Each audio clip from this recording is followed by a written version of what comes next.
Second से हम शुरू करेंगे तो सभी बच्चे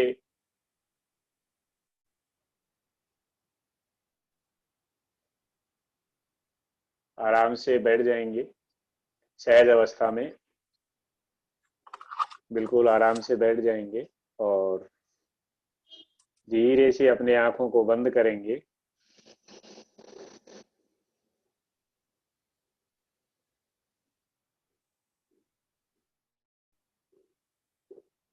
धीरे धीरे अपना ध्यान अपनी सांसों पर ले जाएंगे।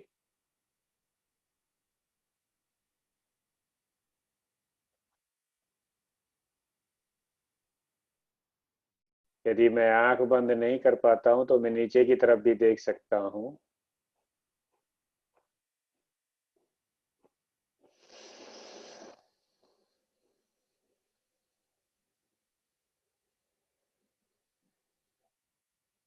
अब धीरे धीरे वातावरण से जो आवाजें आ रही है उनको मैं सुनूं।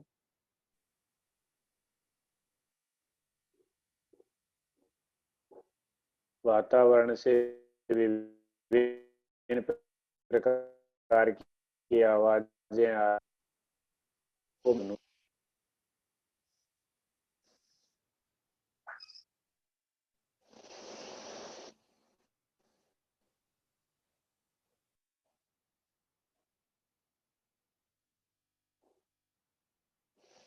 अब धीरे से फिर मैं अपना ध्यान अपनी सांसों पे लेके आऊं। अपने आती जाती सांसों को मैं महसूस कर सकूं। ये सांस जा रही है।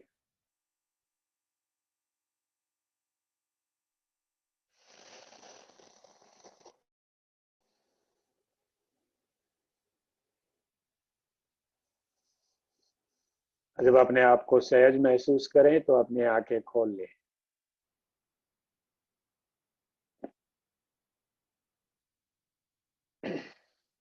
चलिए बढ़िया।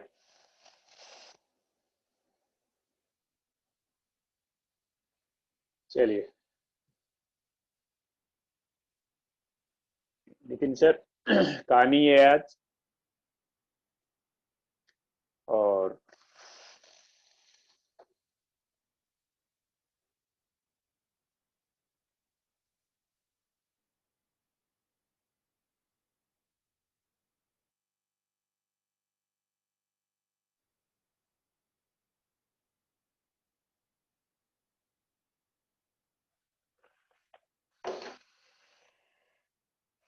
आज की कहानी की शुरुआत हम करते हैं।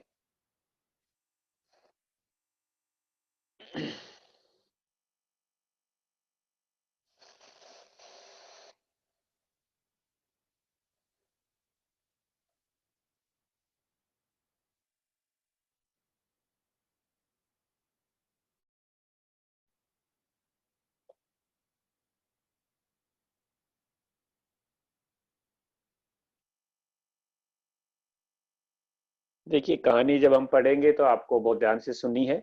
और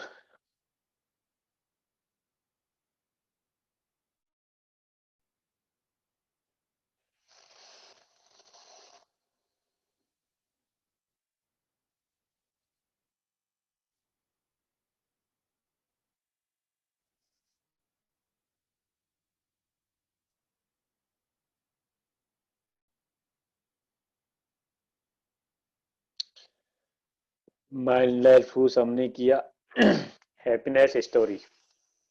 तो आज की जो कहानी है, कोई भी बच्चा इस पे कुछ लिखेगा नहीं। वो व्यर्थ क्या, हमारी कहानी का जो टाइटल है वो है व्यर्थ क्या। और कहानी है हमारी ये,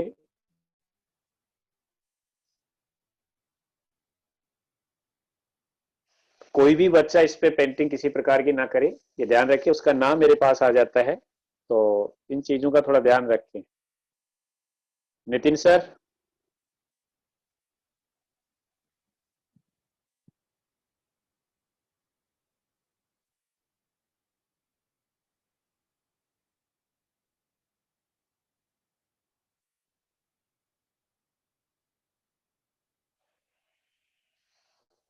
नितिन सर। हाँ जी सर, बोलिए। जी सर। कहानी आ गई होगी सर, आप आ गई पढ़ जी। सकते। ठीक है जी। सभी बच्चे ध्यान से सुनेंगे। कार्तिक एक होनहार बालक था। सभी अध्यापक उससे बहुत प्रसन्न रहते।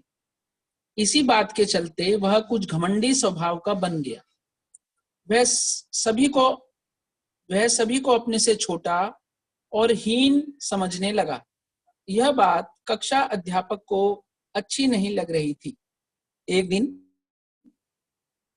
उन्हीं के जन्म दिवस पर सभी विद्यार्थियों ने उन्हें कुछ उपहार भेंट करना चाहा, तो अध्यापक ने विनम्रता पूर्वक कहा, उपहार स्वरूप मुझे ऐसी वस्तु चाहिए जो बिल्कुल व्यर्थ हो। सभी बच्चे ऐसी चीज की खोज में निकल पड़े। मिट्टी को व्यर्थ समझकर विद्यार्थियों ने मिट्टी की तरफ हाथ बढ़ाया, तो ख्याल आया, हम इसे व्यर्थ क्यों समझ रहे हैं। इसी में तो सब पेड़, फल, फूल, अनाज आदि फलते फूलते हैं। वे आगे बढ़ गए। घूमते घूमते फिर उन्होंने गंदगी का ढेर देखा। उसे देखते ही उनके मन में घृणा उभरी। उन्होंने सोचा, इससे बेकार चीज और क्या होगी। तभी एक ने कहा, इससे बढ़िया खाद कहाँ मिलेगी। फसलें इसी से पोषण ग्रहण करती हैं। सभी गहरी सोच में डूब गए। तो भला व्यर्थ क्या हो सकता है। कुछ भी व्यर्थ न मिलने पर खाली हाथ ही अध्यापक के पास पहुंचे। अध्यापक ने विनम्रता से कहा, संसार में नहीं, अपने भीतर झांक कर देखो कि व्यर्थ क्या है। विद्यार्थियों को समझते देर न लगी कि गुरुजी उस अहंकार की बात कर रहे हैं जो अपने भीतर ही है। कार्तिक तुरंत बोल उठा, सर, मुझे समझ में आ गया कि मेरा अहंकार ही वह वस्तु है जो मुझे त्याग देनी चाहिए। चलिए, बढ़िया। तो कहानी हमने पढ़ी, व्यर्थ क्या है। तो अब हम कहानी के ऊपर एक चर्चा करेंगे। कहानी जब हम करेंगे तो कहानी आपके दिमाग में होनी चाहिए कि वास्तविक क्या है, व्यर्थ क्या है और क्या हमें छोड़ना है। तो कहानी के ऊपर चर्चा करने के लिए हमारे पास कुछ क्वेश्चन है। जो बच्चा अब बोलना चाहेगा वो अपने हाथ पे खड़ा कर देगा, ठीक है, हैंड राइज करेगा, तो उसको बोलने का मौका दिया जाएगा। पहला है, चर्चा के लिए हमारे पास प्रश्न है, ऐसी किसी वस्तु का उदाहरण दें जो व्यर्थ समझकर किसी ने फेंक दी और आपके लिए वो उपयोगी हो गई। ऐसी किसी वस्तु का उदाहरण दें आप अपने जीवन से जो व्यर्थ समझकर किसी ने फेंक दी लेकिन आपके लिए वो उपयोगी सिद्ध हो गई। जो भी बच्चा बोलेगा अपना हैंड राइज करेगा।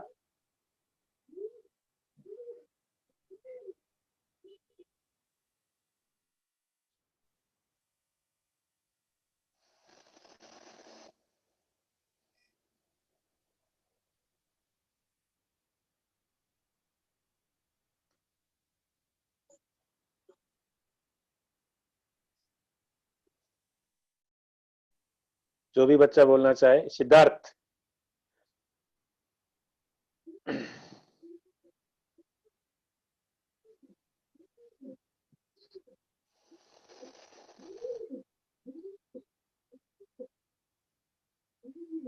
कोई भी बच्चा अगर बोलना चाहे कि कोई वस्तु आपको मिली हो, किसी ने व्यर्थ समझ के फेंक दी हो। चलिए, कोई बच्चा इस पे नहीं बोलना चाह रहा है। सिद्धार्थ, बोलिए। सर माइक अनम्यूट हो गया। बोलिए सिद्धार्थ, बोलिए। जैसे कोई आवाज आ रही है, बोलिए। Yes sir. सर जैसे कोई पुरानी वस्तु फेंक दी हो किसी ने, जैसे पुरानी तार। सर पुरानी तार भी कभी कभार काम आ जाती है, क्योंकि अगर उसमें बिजली जाएगी, अगर हम उसको बिजली से जोड़ेंगे, किसी बिजली वाली वायर से जोड़ेंगे तो सर वो भी चल सकती है। आपके जीवन से कोई ऐसा उदाहरण जो आपको व्यर्थ कोई चीज मिली और आपने उसका सदुपयोग किया हो?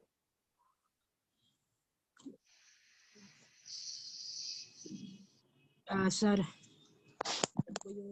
ऐसी कोई चीज आपको ध्यान आ रही हो, आप कहीं से ले आए हो और उसको व्यर्थ, सर किसी ने व्यर्थ फेंक दिया हो और आपने उसका सदुपयोग कर लिया हो?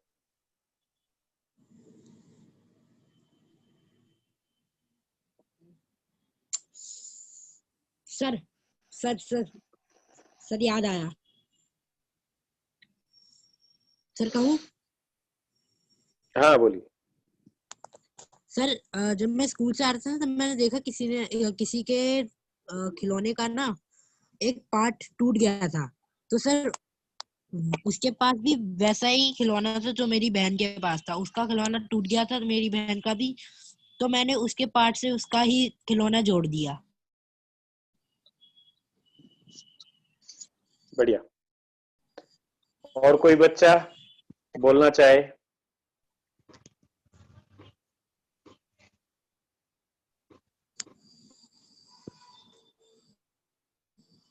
चलिए, हमारे साथ और भी बहुत सारे टीचर हैं। रामटेक शर्मा जी हैं, अनुभा मैम है, सीमा मैम है। मैम आप सभी का स्वागत है। सर आपका भी स्वागत है। ठीक है जी। चलिए अगला प्रश्न है। हाँ, आप एक कोई ऐसा उदाहरण दें जिसमें आपको ऐसा उदाहरण दें जिसमें आपने और या आपके परिवार ने किसी ने व्यर्थ पदार्थ से कुछ बनाया हो, यानी घर में कुछ ऐसी वस्तुएं रखी हुई हो जो कोई भी उपयोग नहीं है, आपने उसको जोड़ करके और कोई उपयोगी वस्तु बना दी हो, प्लास्टिक से या फिर कोई कपड़े से या कुछ किसी से भी, कोई भी। हाँ चलिए, काफी हाथ खड़े हुए हैं। सुकेन, सुकेन आप बोल सकते हैं बेटा, अनम्यूट कर यस सर। लीजिए। सर हाँ मेरे बोलिए। घर में बहुत सारे थर्माकोल के टूटे हुए हिस्से थे सर, मैंने उससे एक घर बनाया था। Very good. मैं आपको थोड़ी जानकारी के लिए बता दूं, सुकेन एक प्रोजेक्ट बना रहे हैं संस्कृत का, और बहुत बढ़िया बना रहे हैं। शायद से मंडे को ये हमें उपलब्ध करा दें। चलिए, शिवम बैरवा के नाम से है। बिला बेटा अपने आपको अनम्यूट करिए और बोलिए। बोलिए बेटा, बोलिए।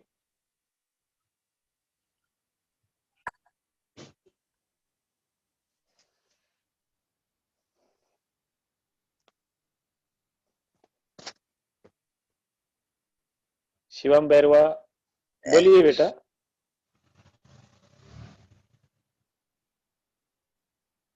चलिए, शायद से वो नहीं बोल पा रहे हैं। और अगर कोई बोलना चाहे, अनुभा मैम, आपने अपने घर में कुछ व्यर्थ चीजों से कुछ बनाया हो तो आप भी अपना उदाहरण दे सकते हैं। सर एक्चुअली अनुभा ये मैम। जो पेपर पेपर जो ये होते हैं ना ग्लासेस, इनके पेपर ग्लासेस जो वेस्ट बचे हुए थे उनसे मैंने एक बारी जो है स्नोमैन बनाया था। उसके ऊपर कागज जो न्यूज़पेपर वेस्ट होता है उसको फोल्ड करके टेप लगा के उसका हेड बनाकर, और जो जेली का कवर होता है ना सर, जेली जो मिलती है हाँ 2-3 रुपए हाँ में, जी, हाँ जी। उससे उनकी कैप बनाकर तो स्नोमैन बनाया था मैंने एक बारी वेस्ट प्रोडक्ट से। बढ़िया। रिशु, एक बच्चा बोलना चाह रहा है। रिशु,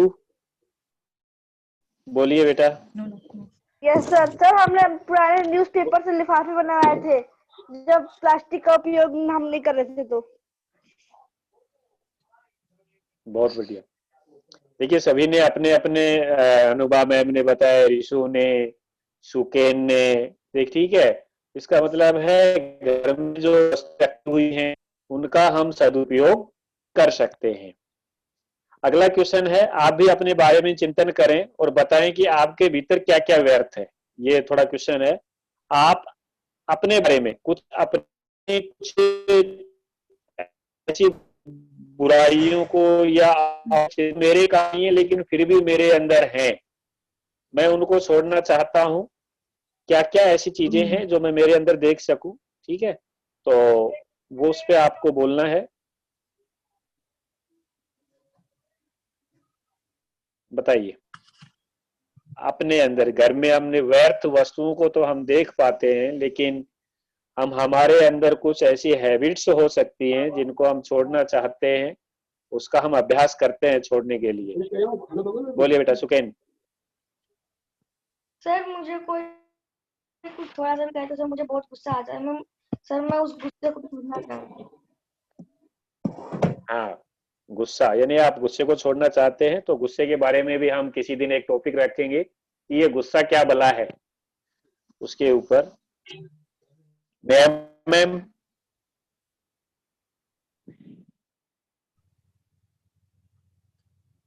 चलिए, तो कोई बच्चा बोलना चाहे कहानी कि अपने अंदर क्या, मैं आपको स्वयं निरीक्षण के द्वारा देख सकूं कि मेरे अंदर बुराइयां हैं और मैं सबके सामने बोल करके उन बुराइयों को या उन आदतों को मैं छोड़ना चाहता हूं। सिद्धार्थ। सर गुस्से की आदत और भूलने की आदत।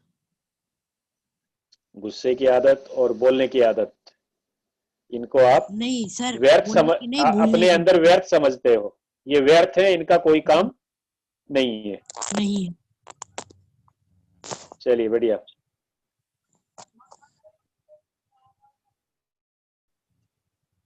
रामटेक जी, आप हाँ कुछ जी। व्यर्थ के ऊपर व्यर्थ के ऊपर आप अपने विचार कुछ रख पाए।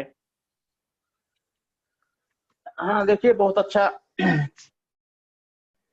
बोल रहे हैं ये बच्चे भी। थोड़ा याददाश्त की बात है, किसको कितनी याददाश्त जो है, ये चीज सूची बहुत लंबी सूची है जिनको हम व्यर्थ समझते हैं।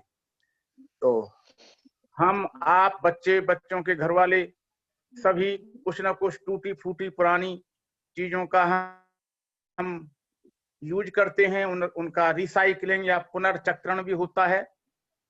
और जैसा कि हम बुक्स में पढ़ते हैं आजकल, ऐसी बहुत सारी चीजों को जिनको यूजलेस समझ करके फेंक देते हैं, उनका यूज किया जा सकता है। ये पर्यावरण के लिहाज से भी अच्छा है और हमारे सबके लिए अच्छा है। पेपर और कपड़ा, ये दो चीज तो ऐसी हैं कि इनके बहुत सारे यूज हैं। एक बार जिनको फट गया पुराना समझ करके हम फेंक देते हैं। अब देखिए, साधारण घरों की बता रहा हूं मैं, बड़े घरों की छोड़ो, वहां तो सारी चीजें ब्रांडेड और मॉल से खरीद के आ जाती हैं, लेकिन साधारण घरों में कई बार देखा जाता है कि प्लास्टिक के रेसे से बना करके और उनसे वो बना लेते हैं पायदान। पुराने कपड़ों की रस्सी सी बना करके रेसे बना, वो लंबी उनको पार्ट्स में फाड़ करके, हिस्सों में फाड़ करके उनसे पायदान बना लेते हैं। और वेस्ट पेपर का तो पहले से बड़ा चल रहा है यूज, जो है सदुपयोग कर ही सकते हैं।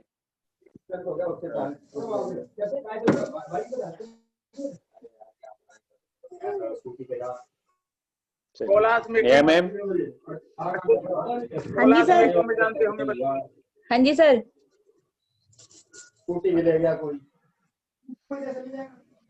मैम आवाज आ रही है आपके पास से, शायद से पापा बोल रहे हैं। हाँ जी, वो पीछे से बातें कर रहे थे इसलिए मैंने म्यूट किया हुआ था। अच्छा, चलिए बढ़िया। Geetanjali ma'am. Yes sir. Ma'am, आप भी अपने जीवन का कोई उदाहरण दे सकें जो व्यर्थ चीजों का सदुपयोग हम कर सके घर में, विद्यालय में। हाँ जी। तो सर मेरे घर में जो है, पहले जब वो राशन का सामान आता था तो जो है कार्डबोर्ड बॉक्सेस में आता था वो, जब भी हम दुकान से मंगवाते थे एक साथ आता था महीने भर का सामान। तो उन कार्डबोर्ड बॉक्सेस से हमने जो है, जो मेरे ग्रेजुएशन के टाइम पे बहुत सारे प्रोजेक्ट्स वगैरह बनाए हैं, और उनको जो है फ्लैश कार्ड्स के पीछे लगाना और उनको जो है एक बेस के तौर पे यूज करना। तो ऐसे बहुत सारी चीजें हैं जो हम यूज कर सकते हैं। जैसे कि बच्चों ने बताया न्यूज़पेपर वगैरह वो सब हम यूज कर सकते हैं, उसके थैले, अगर प्लास्टिक की थैले ना यूज करने हो तो। और सर ऐसे बहुत सारी चीजें, जैसे मैं अगर खुद का अपना एग्जांपल दूं तो जब मैं बचपन में, मतलब जब मैं छोटी थी, तो मेरी बहन मेरे से 2 साल बड़ी है। तो मेरी बहन के कपड़े जब छोटे हो जाते थे तो वो मेरे आ जाते थे।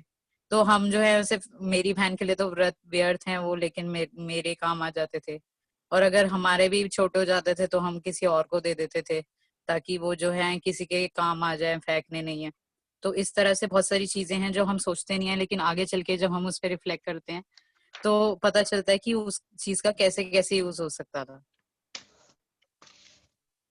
बढ़िया, बहुत बढ़िया। कुछ क्वेश्चन आपकी स्क्रीन पे दिखाई दे रहे होंगे, इनसे हम अपने परिवार में चर्चा कर सकते हैं कि ऐसी कौन सी वस्तुएं हैं जिनके अधिकतर लोग व्यर्थ समझकर फेंक देते हैं। इनमें से कौन सी वस्तुएं आप उपयोगी बना सकते हैं, ठीक है। तो आप अपने परिवार में इसके ऊपर चर्चा कर सकते हैं कि बहुत सारी वस्तुएं आती हैं। और हाँ सर, आ रही है, बिल्कुल क्लियर आ रही है सर। देखिए, ये तो रहा दूसरा क्वेश्चन है, ठीक है। हाँ जी, 1 मिनट। ये तो रहा व्यक्तिगत स्तर पर हम व्यर्थ की, जिनको व्यर्थ समझते हैं, यूजलेस समझते हैं, उन चीजों का यूज करना। लेकिन आजकल तो बड़े लेवल पर भी, राष्ट्रीय, अंतरराष्ट्रीय, सरकारी लेवल पर भी देखेंगे कचरे से बिजली बनाई जा रही है जी। कचरे से जो है सड़कों पर डाला गया था रोड, यानी वो इतनी मिट्टी बचेगी, सड़कों पर सड़कें बनाई गई थी। और जो है जिस जल को हम वेस्ट समझते हैं कि ये जल एक बार यूज कर लिया, गंदा हो गया, उस जल का शुद्धिकरण करके, जिसको हम एक बार व्यर्थ समझते हैं, सरकार शुद्धिकरण उसका करती है और दोबारा पीने के काम आता है।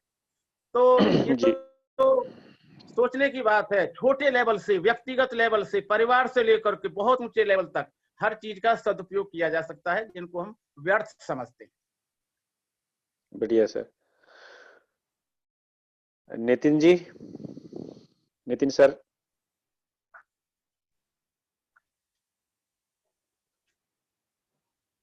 नितिन सर। हाँ जी सर, आदेश करिए। हाँ, थोड़ा सा आप भी चर्चा कर सकते हैं। अभी हमने वस्तु के ऊपर हमने चर्चा करी कि वस्तु को तो हम समझ सकते हैं, लेकिन एक मानव के अंदर क्या सही है और क्या व्यर्थ है, उसके ऊपर थोड़ा सा आप अपने वार्तालाप कर सकें तो हमारे लिए बढ़िया रहेगा। देखिए सर, जैसे कि आपने पहले ही कहानी में, रामटेक जी नमस्कार। हाँ नमस्कार जी। हाँ जी, जो भी है मैं देख नहीं पा रहा, मैं थोड़ा सा काम साथ में भी कर रहा हूँ, सुन रहा हूँ सिर्फ। तो चलिए, बात यह है, जैसे कि आपने शुरू में कहा कि कोई भी वस्तु व्यर्थ नहीं होती, तो ये ही आधारभूत लाइन है जीवन को जीने की, और किसी भी चीजों को, वस्तु को, व्यक्ति को, और किसी भी बात को समझने की। कि जब हम ऐसी दृष्टि रखेंगे कि कोई भी वस्तु व्यर्थ नहीं होती, या जैसे ही बेसिकली होता क्या है, हमारी जो इंद्रियां हैं ये बाहर की तरफ ज्यादा ध्यान देती हैं, तो हम शुरुआत वस्तु से ही करते हैं। वस्तु को देख के ही कोई आधार और नियम बनाते हैं, फिर वही नियम अपने अंदर लागू करने का प्रयास करते हैं, लेकिन शुरुआत तो वस्तु से ही होगी कि कोई भी वस्तु व्यर्थ नहीं होती। लेकिन ऐसे ही जो भी हमारे को, जैसे कई बच्चों ने बोला जी मुझे गुस्सा आता है, या कईयों ने बोला जी मैं ये आदत चेंज करना चाहता हूँ, जो भी हमारे को लगता है हमारे अवगुण हैं, जो किसी भी व्यक्ति को या बच्चे को या किसी को भी लगता है, तो उस अवगुण का कारण क्या है, और अगर कोई भी चीज व्यर्थ नहीं होती तो वो उसको मैं व्यर्थ क्यों समझूं। इसका सीधा सा अर्थ ये है, अगर मेरे अंदर क्रोध है या कोई भी भाव लो, तो उस क्रोध से लड़ने की और उस क्रोध को बुरा कहने की जरूरत नहीं है। उस क्रोध का कारण समझ के उस क्रोध की दिशा को बदलने की जरूरत है ना। तो सिर्फ सभी बच्चों से ये है कि वस्तु अगर कोई भी बुरी नहीं है तो फिर मुझे काम, क्रोध, लोभ, मोह, मद, माया इनको भी बुरा नहीं कहना पड़ेगा। फिर उनमें मुझे फिर हर चीज में फिर अपने काम की और अपने गुण की चीज देखने की आदत डालनी पड़ेगी। किसी वस्तु को भी नहीं कह सकता, व्यक्ति को भी नहीं कह पाऊंगा,